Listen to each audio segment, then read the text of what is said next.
এটা তো অভ্যুত্থানের মধ্য দিয়ে একটা গঠিত একটা অন্তর্বর্তী সরকার। নামেই হচ্ছে অন্তর্বর্তী। তার অর্থটা কী?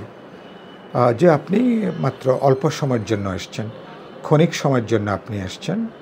অভ্যুত্থানের পরে যে একটা ভোটের মধ্য দিয়ে মানুষ একটা প্রতিনিধিত্বশীল সরকার গঠন করবে, সেই সময় পর্যন্তই আপনার দায়িত্ব। সময়টা নিয়ে হয়তো আমরা ইতিমধ্যে আমরা অনেকখানি একটা ফ্লেক্সিবিলিটি পরিচয় দিয়েছি। এর আগে যখন তত্ত্বাবধায়ক সরকারগুলো ছিল, ৩ মাসের মধ্যেই তারা তাদের দায়িত্ব সম্পন্ন করেছেন। এই সরকার ইতিমধ্যে ২টো তত্ত্বাবধায়ক সরকারের মেয়াদ পার করে ফেলেছেন। এখন তারা ৮ মাসের পরে ৯ মাসে তারা পা দিয়েছেন।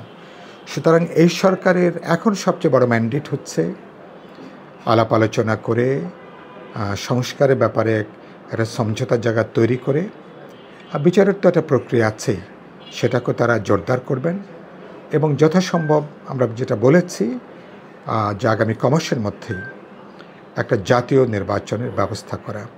অনির্দিষ্টকাল এই অন্তর্বর্তী সরকারের ক্ষমতায় থাকার কোনো সুযোগ, কোনো অবকাশ নেই। এই কারণের জন্য রাষ্ট্র একটা রাজনৈতিক প্রতিষ্ঠান। রাষ্ট্র পরিচালনার জন্য রাজনৈতিক দল লাগে, রাজনৈতিক নেতৃত্বের প্রয়োজন হয় এবং রাষ্ট্র পরিচালনা একই সাথে মানুষের একটা নির্বাচনের মধ্য দিয়ে মানুষ তার ম্যান্ডেট দেয়। মানুষ তাদের জনপ্রতিনিধি তৈরি করে, তার পার্লামেন্ট তৈরি করে, তার রাজনৈতিক দল তৈরি করে, সরকার তৈরি করে। সুতরাং এর কোনো ব্যত্যয় হওয়ার কোনো সুযোগ নেই। তো যারা সরকারকে নানাভাবে বিপথে নিয়ে যেতে চান, কেউ বলছেন ৩ বছর ৫ বছর, এগুলো অতিকথন, এগুলো হচ্ছে বাড়াবাড়ি। সুতরাং সরকারকে কোনো না কোনো যুক্তিতে তাদের ক্ষমতাকে দীর্ঘায়িত করা, প্রলম্বিত করবার কোনো সুযোগ নেই। কারণ ইতিমধ্যেই আসলে এক ধরনের আধা নৈরাজ্যিক পরিস্থিতি চলছে। সরকার দু একটা ক্ষেত্রে সাফল্য দেখালেও অধিকাংশ ক্ষেত্রে সরকারের তারা কিন্তু বাস্তবে কার্যকরভাবে দেশটা পরিচালনা করতে পারছেন না।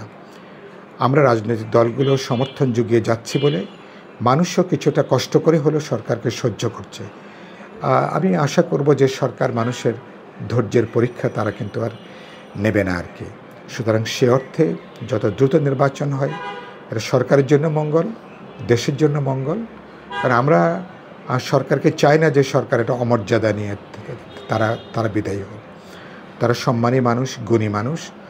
তাদের এখন সবচেয়ে বড় ম্যান্ডেট আর ত্রয়োদশ সংসদের একটা নির্বাচন। ১৬ বছর ধরে মানুষ যে নির্বাচনের জন্য অপেক্ষা করছে, সেই নির্বাচনের মধ্য দিয়ে তারা যদি মর্যাদা নিয়ে বিদায় নিতে পারেন এবং একটা গণতান্ত্রিক অভিযাত্রা যদি সূচনা তারা তৈরি করতে পারেন, তাহলে মানুষ এই সরকারকে সাধুবাদ জানাবে। সরকারকে তখন আমরা A+ দিতে আমরা কিন্তু দ্বিধা করব না।